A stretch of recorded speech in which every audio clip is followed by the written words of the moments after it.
Hi, my name is CJ and this is my RC channel. Okay, so this is the beginning of the TLR 22DC Elite two-wheel drive buggy that I'm going to be building for 17.5 turn motor spec racing. And bag A, step one, begins with the differential. So let's go ahead and open up this bag. Now I'm going to be swapping some of these parts for aftermarket. I'm not going to use the tungsten balls that come with it. I have a set of ceramic diff balls, and instead of building that little stack of loose ball bearings and washers, I've got a set of precision thrust bearing. They're caged, and it's a lot more precise, it's a lot smoother. I think this is definitely the way to go. They're not very expensive, and it makes such a difference in the way the diff performs. Highly recommend it. Now I have a set of Shield ceramic bearings for the transmission, but this is just the transmission. This does not, it's not the whole car, and it does not include the differential, but I believe I have a couple of ceramic bearings the correct size for this differential, which I will also use. These I'm just going to save. You know, I may at some point, you know, have to throw a diff together and not have time to wait for a delivery on ceramic bearings, so those will get put away. I highly recommend doing this process on a towel. It makes it a lot easier to not have things getting away from you. Got interrupted there for a moment. Early delivery.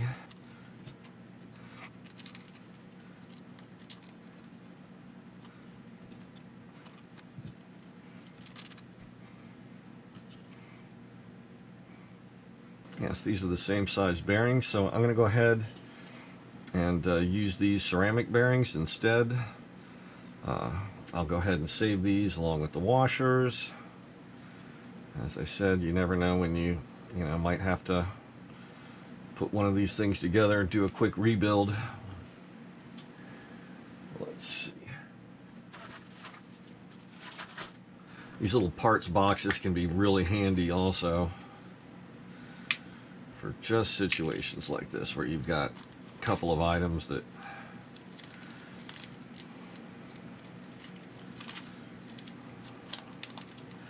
you want to like throw into a parts box for a car, but have them all be together. There we go.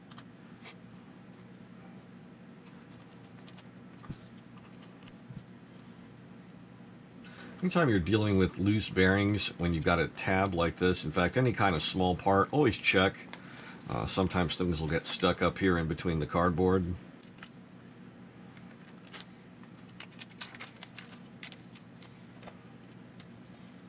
And I just thought I'd show this to you up close. You can see the little tiny bearings in there in this little bearing cage. It's a lot more precise and accurate, and it's definitely smoother.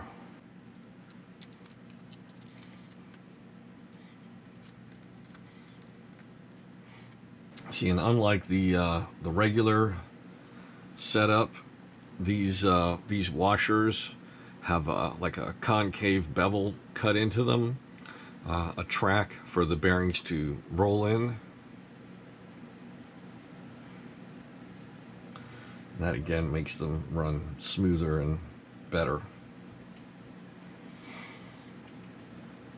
So from here, we're basically just following the directions.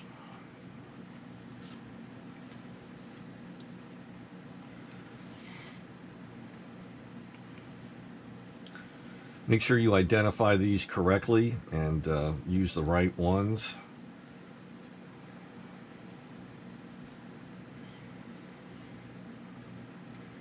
You want to make sure that you have the adjustment screw on the correct side.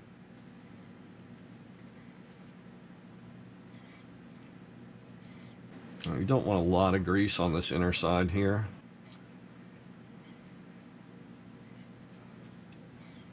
And you do not need to polish these diff rings. One of the nice things that Losi started doing about 10 years ago was machining these from the factory. So they are all ready to go.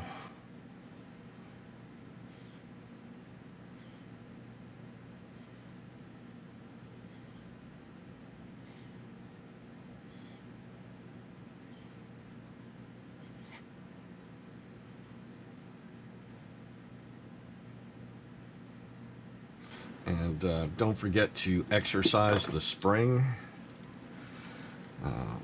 You need to basically compress it once.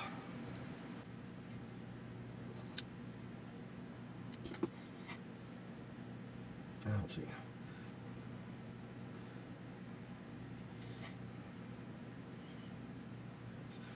I'll just apply the grease here.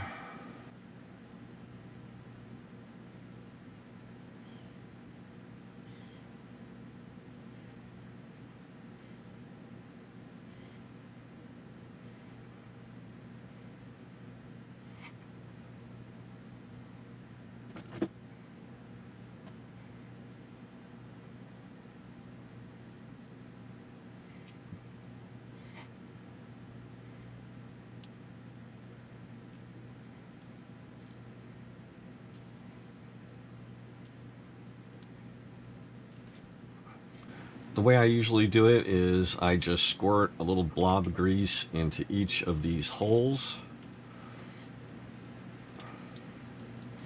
Then you press one bearing into each hole. And then you're ready to assemble. It's very important that you do all of this correctly. At the same time, the really important part comes when we got to break this in.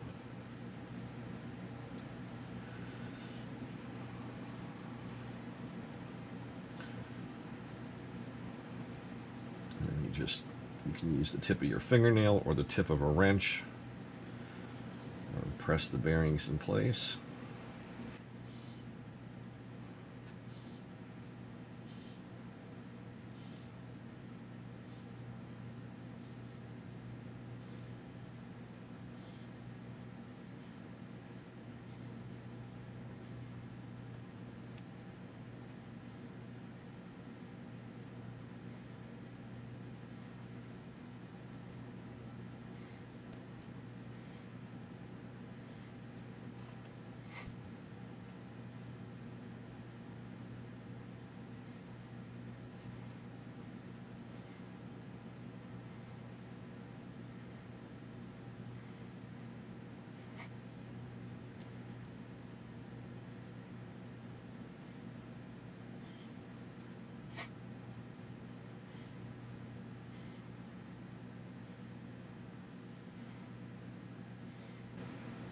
Okay, now we take the diff nut, and you can see it's got a metal insert in there.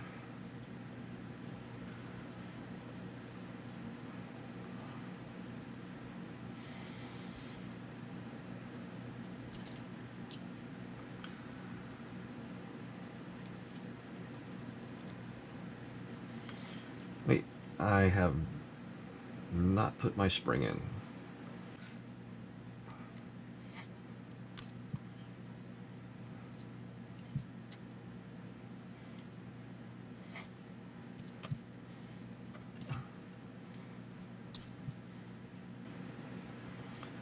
Mistake. Spring goes in first, nut follows it.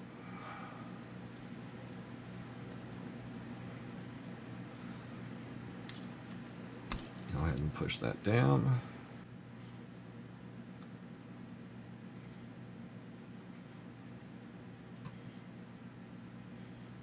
See, and there we have a nice smooth diff action.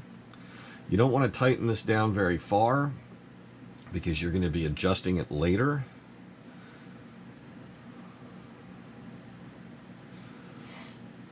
This little cap goes in on the side with the nut. It's got a hole that's large enough for a wrench to drop down through that and catch the nut. So that's how you adjust it.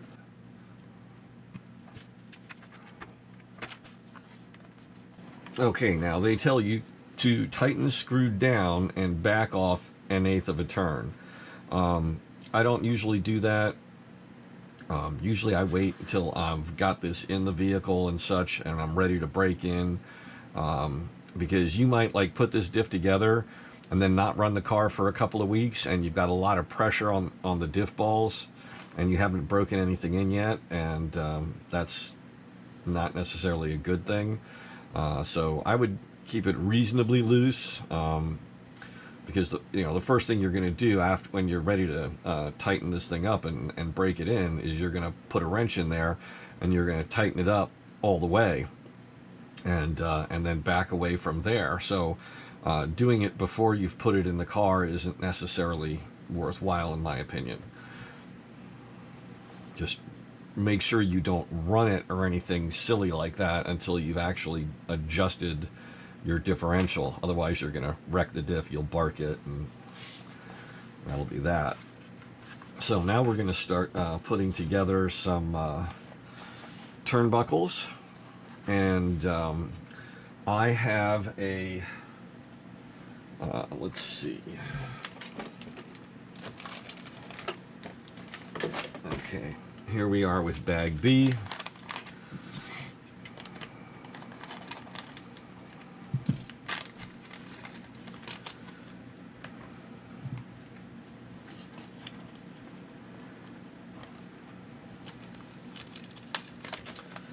Now, as I've mentioned, I've got a variety of aftermarket parts that I'm going to be using.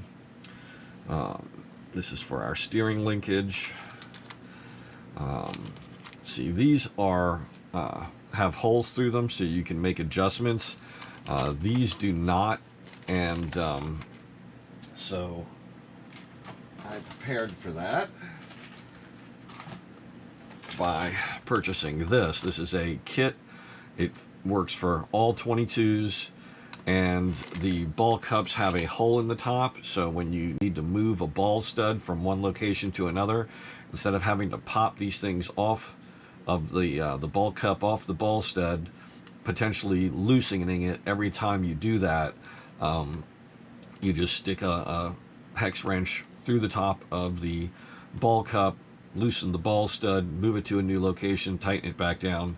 It's just a lot easier. I've been using these for years and I prefer them, and so that's what I'm going to be doing. I'm going to go ahead and put the turnbuckles together offline. You guys have seen me talk about turnbuckles. I'll give you the quick and dirty on it, but watching me put together a half dozen turnbuckles has got to be boring as can be.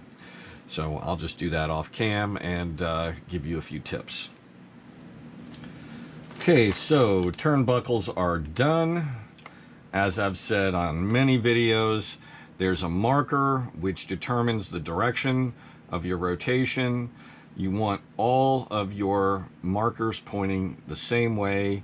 Do it either left or right, but make that choice and make it for all of your kits consistently, and that will save you a ton of trouble when you're trying to tune your cars.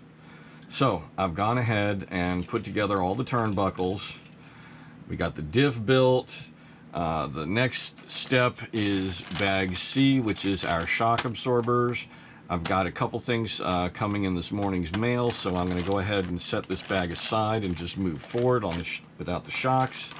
We're into D, and this is where we start putting the chassis together.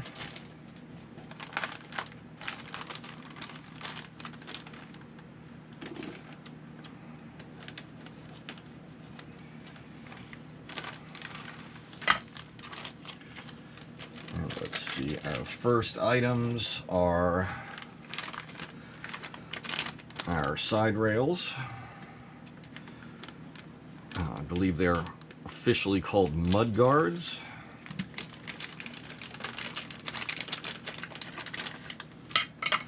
And these come in different stiffnesses.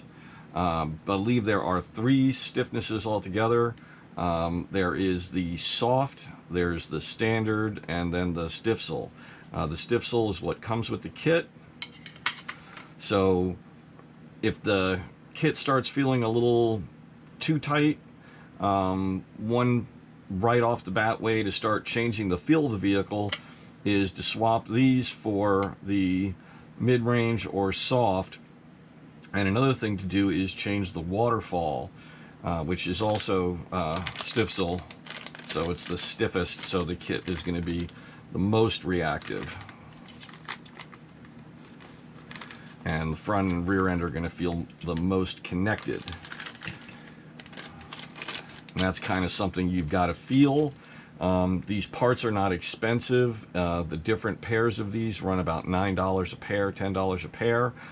Probably a good idea to pick up both of the other pairs and give them a try, see how the car feels. You know, these cars, especially the 2-wheel drives, very much a personal taste. How you like it, the way it feels to you. And so it's, if it feels, you know, weird, but you're not sure why, that's a good place to start tuning. So the first things we're putting on here are the rails and this piece, which is a fan mount. It's very nice that they provide this. This really should be a standard item on most kits. Just check my build sheet for a second. Now, this is someone else's build sheet. I've chosen this one because it most represents the track that I'm going to be racing on. It's Dougie Hobbs. It's let's see. He's using the front and rear stiff sole arms, but he's not using the stiff sole pieces here, and the waterfall. This is not the waterfall. So that's something I may swap out along the way in the build. I'll tell you if I do. But I'm basically going to be following what he's doing here. And you can tell that if it's the stiff sole parts because it's got an SZL on it. So you can see right here. So that lets you identify which parts you have.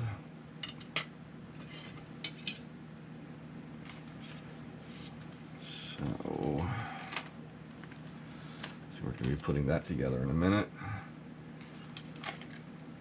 Kingpins. Okay, so hardware. 3x10 and 3x8.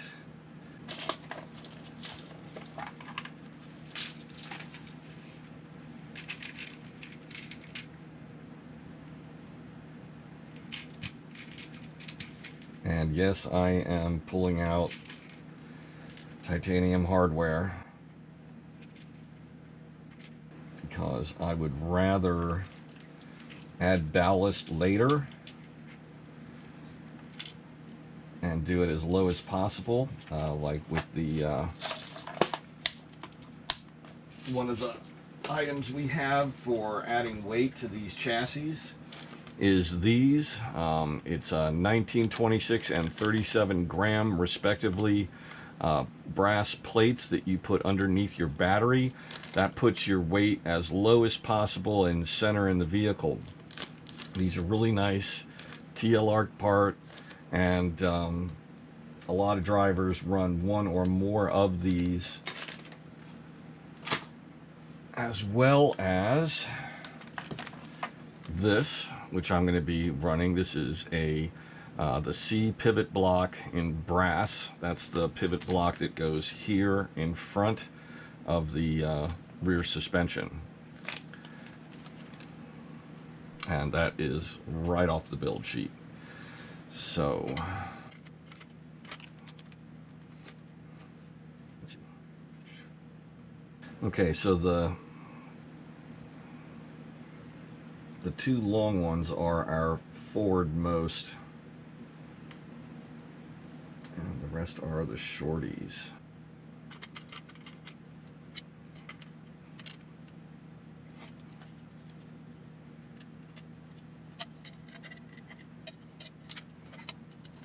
Just going for the wrong spot on there. It's this one.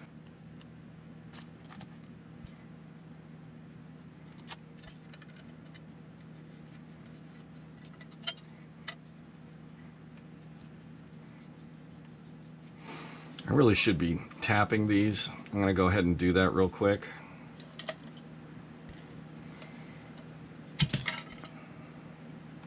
Let's see.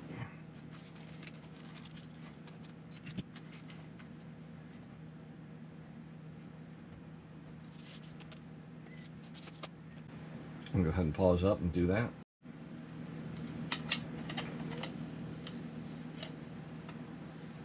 Okay, I went ahead and tapped those holes.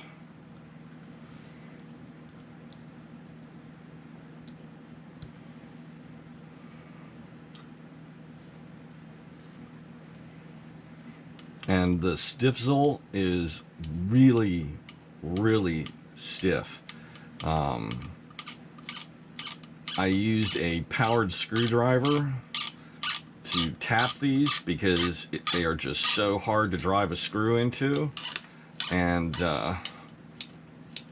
when I drove it in and then pulled the screw back out, the screw was smoking. It was that hot. There was that much friction. So you may want to pre-tap your holes in your stiffsel plastic. You certainly don't want to try to force titanium hardware into that. And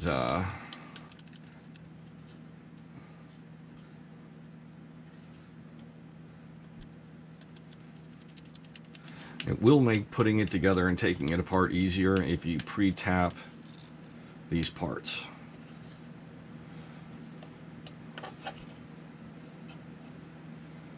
And like I said, I would recommend doing that with a powered driver.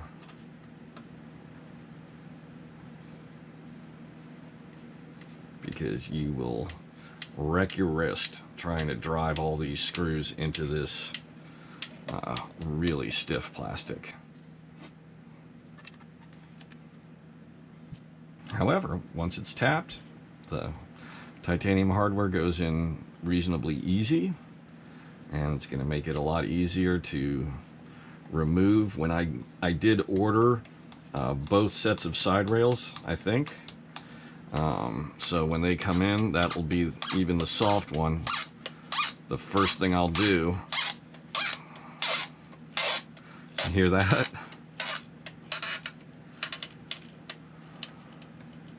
The first thing I'll do is tap all those holes. That way, when I decide to try them, I won't have to worry about doing it in the field or having to try driving them in by hand.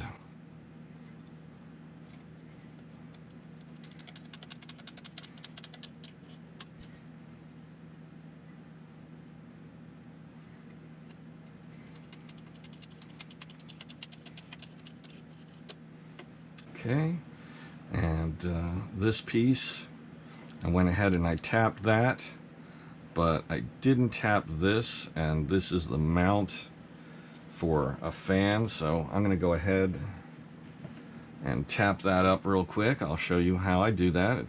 There's nothing to it. Just gonna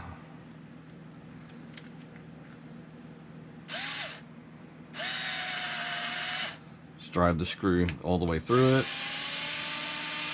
and back out again, and it is tapped. It's ready to have a screw driven into it. It's not going to loosen it in a way that's going to make it you know, weaker. In fact, if you end up tearing up the hole trying to get it started, you could end up worse than not. So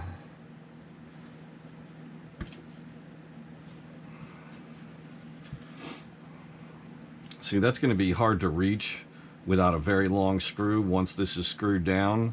So being able to put my fan right here and drive a screw in there that is going to thread in nice and easy but firmly is a lot easier to work with.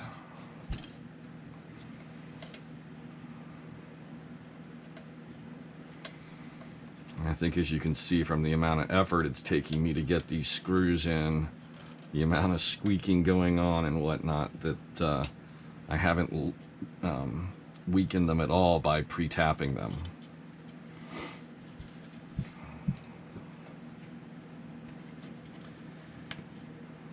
Okay, the next step is our two steering standoffs. And let's see, that also comes in with our nose plate.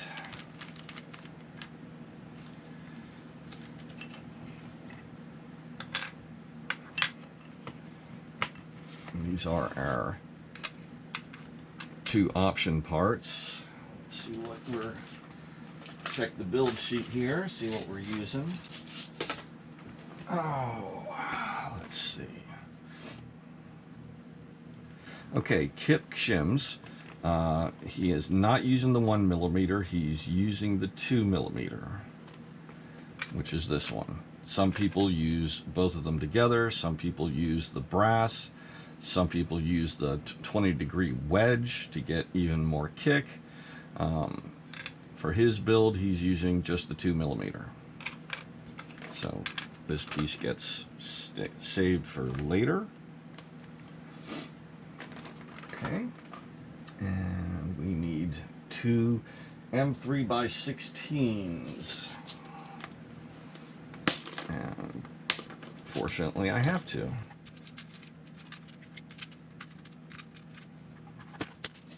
I didn't go through this kit and try to pick out every available piece as far as titanium screws are concerned, as I did for the short course truck. Okay, that must go. Excuse me. Yeah, that goes on there like that. And this is...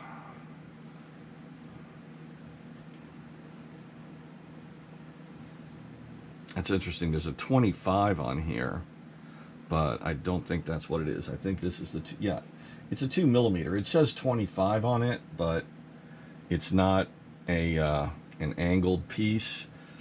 This one is marked top 1mm. And this one is marked 25, and I have no idea why.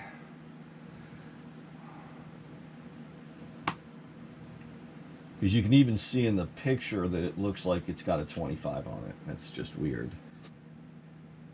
And this setup with the 2mm is considered the LRC setup, or low roll center. With the 1mm, you are MRC, mid roll center, and with neither plate, you're at HRC, or high roll center. And if you use all three plates, you're at SLRC, which is super low roll center. So, we're running a low roll center setup. And since we're doing metal on metal here, we should probably put a little Loctite on it. Just a dab.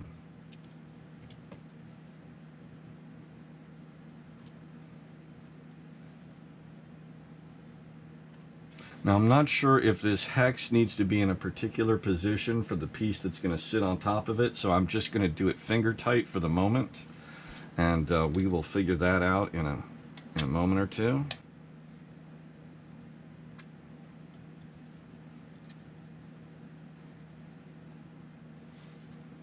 I'm going to start a bag for these parts.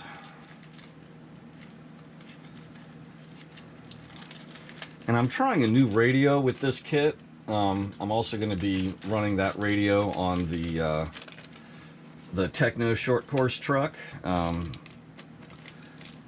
I've heard just very interesting things about it.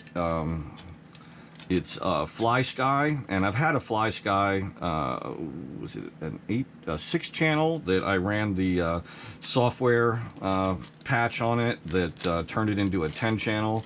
And that was just a super reliable radio for me. I thought it was really easy to program. In fact, I found it easier to program than my the Spectrum DX that I moved up to. I love the Spectrum, don't get me wrong, but it's a lot less user-friendly when it comes to programming complex combinations of things. And I've heard really interesting things about this. This is the FS-GT5, and the main reason I wanted a multi-channel car radio, you know, something that has more than 2 or 3 channels, is because there's some kits I'm looking forward to down the road, like the 3 version of the of Axial's SCX10. The SCX10 3 has a dig and a 2-gear transmission. You can run one or the other if you have a 3-channel, but if you have a 4-channel, you can run both and have the option of running the dig or running at a higher speed, and that just seems neat. And like I said, I really like the Fly Sky interface, and from what I have seen, I've just unboxed this morning. I didn't do a video for you guys. Sorry about that, but I really wanted to get this thing open and bound. I've got a lot to do before this weekend. It's very programmable, and I mean, we've got model, name, reverse, endpoint adjustment, sub-trim, direction, exponential, ABS, it's anti-lock brake system, trim, fail-safe, crawl, and SVC. I'm not sure what SVC is. I have a lot to learn about this radio. As you can see, it's covered with little buttons. We've got our 3rd channel is down here on a thumb or index finger switch. We've got, I'm not sure what this is, STDR, is that like a steering direction? I'm not sure. The 4-channel is like a thumb switch here, and it's a 3-position switch, which is interesting. And then we've got channel 5 and channel 6 on twist knobs, which gives you a lot of options as far as what you want them to do. So the antenna folds down when you're not using it. It just looks like a nice all-around radio. It's got 2 different rubber hand grips. I went with the slightly fatter one. Seems to fit nice in my hand. I'm gonna have to try it. I might switch back to the other one and then back again and just see what I like. I think the wheel's a little small, but I've got an extra foam ring that will go over this one that will beef it up a little bit. That's just a matter of personal taste. I like having a bigger wheel. It just makes it feel like there's a little more fine-tune, and you know, the control's a little milder. Anyway, looks to be a really nice radio, and it's like $59. I mean, that's the just gem part. It comes with a 6-channel receiver, and the receivers are like $12 or $13 for extra receivers. I ordered this, and I ordered 2 of them. It took like a month to come in or so because it was coming out of China, but you know, it's a nice radio, and I can't wait to really put it through its paces. So I mean, it certainly can't be any worse than what I'm using right now, which is an old Airtronics. Is that a Mark 6? Yeah, MX6. I still have an MX5, but you can't get the receivers for the MX5 anymore. And those receivers aren't cheap, either one of them. They're like in the 40-45 zone. You could get 2 or 3 of these for that price. So if it proves to be a good radio, if it's reliable, I'm gonna switch to it full time. It feels really good in your hand. It's got some heft to it. It's got some weight. I like it.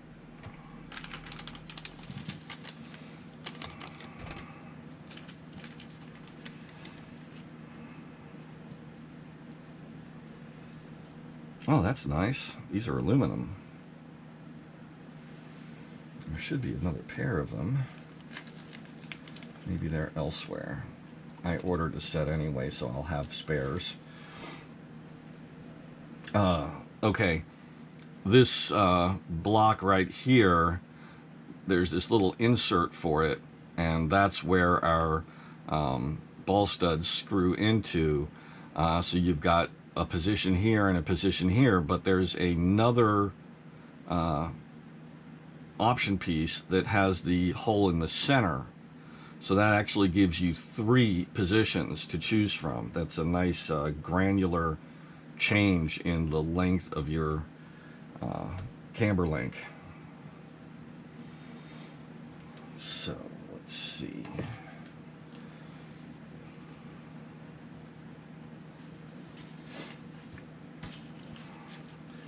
I need some parts trays, and they're all in use at the moment with other stuff. Let me go get some parts trays of some kind.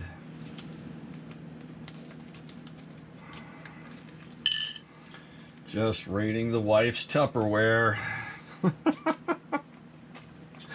I'm a lucky man. Oh, she's a sweetheart.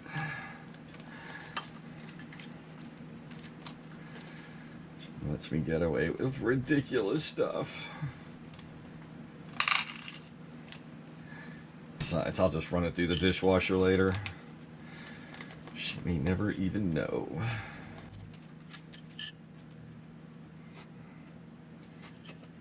Let's see. I thought about getting the titanium ball stud kit for this kit, and I didn't, and I do slightly regret it. I bought a couple of them that I'm going to use in strategic locations, and I got the titanium hinge pins, or king pins, because this is unsprung weight. These are the contain the steering knuckles in the steering blocks, and that's about as far out as you can get without them being the wheel nuts. So I wanted to make these be as light as possible, and so I grabbed those. But the ball stud kit, the titanium ball stud kit, is like $70, and that was just more than I was willing to put in at the time. I didn't get the I didn't right away. I may have ordered it. I'm forgetting. I've placed so many orders in the last few days. Please excuse me for muttering. But I think I got the I don't think I got the kingpins either. I think I just went with the standard kingpins that come with the kit. So anyway, let's see. I still don't know what's going to rest on top there. May not be anything. In which case I'll just put a wrench on here and tighten them up. That's another little thing that I invested in recently, was a couple of wrenches, small wrenches, hobby wrenches, because I never liked grabbing these things with pliers, and I don't even like using a small crescent wrench on them. It just, I don't know. I just wanted something that would fit things like the 5.5 and 7 millimeter nuts in particular. There seem to be a lot of those. So it's time to assemble the steering linkage. And they gave us all the nice aluminum parts, which is sweet. And this is where you want to be very careful. So we need 8s, which are the little ones. So we need the 4 of these. And there's like a spacer that goes inside here, which is this little, looks like a small washer, but it's really a spacer. And that's going to go in between the two bearings so the Reeses run against each other. It's the only way that you can really tighten these things down and not have the bearings start binding. That's really nice that they provide that. This is going to be a very precise steering rack, the way they've designed this, and with all the bearings they've provided. There's 8 ball bearings.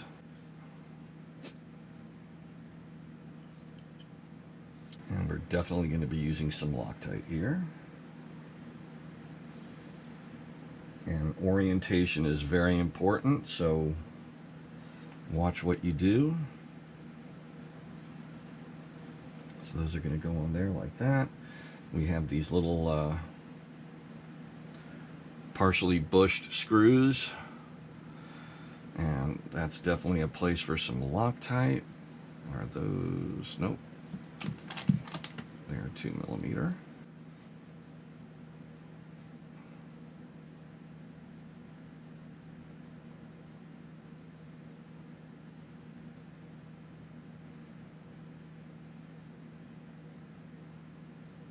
Make them tight, but don't go crazy. Let the Loctite do its job. Firm, but don't crank down on them.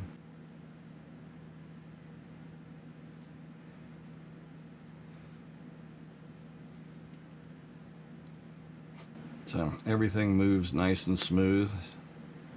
That's beautiful.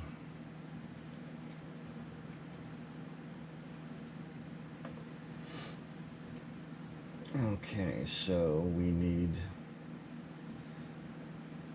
611, and that's 4.8 by 5. Looks like they gave us one polished one. Might even be titanium, I don't know. Okay, we're going to need to measure these, or at least comparatively. Okay, that looks like the 5. These look like the 6s.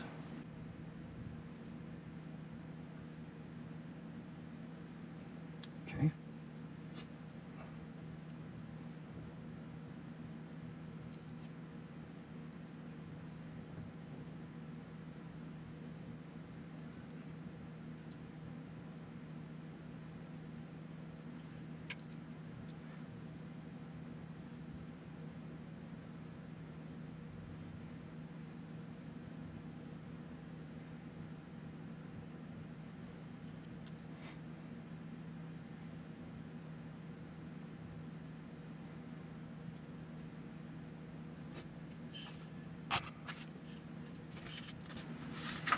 Okay, so we just finished D3, and now we're on to step D4, and that's where we use the remainder of these 4 bearings, or 8 bearings. This is the 4 larger ones. And go ahead and snap these in here.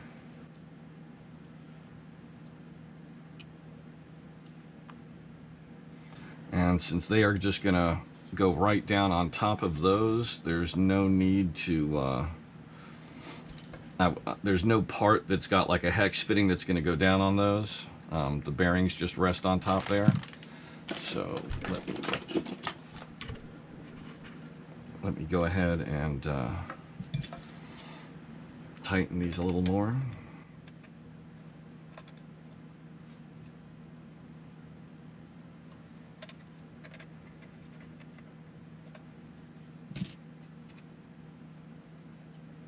Now this is plastic. I don't want to crush. I've got Loctite, so I don't need to go crazy. Just make it snug.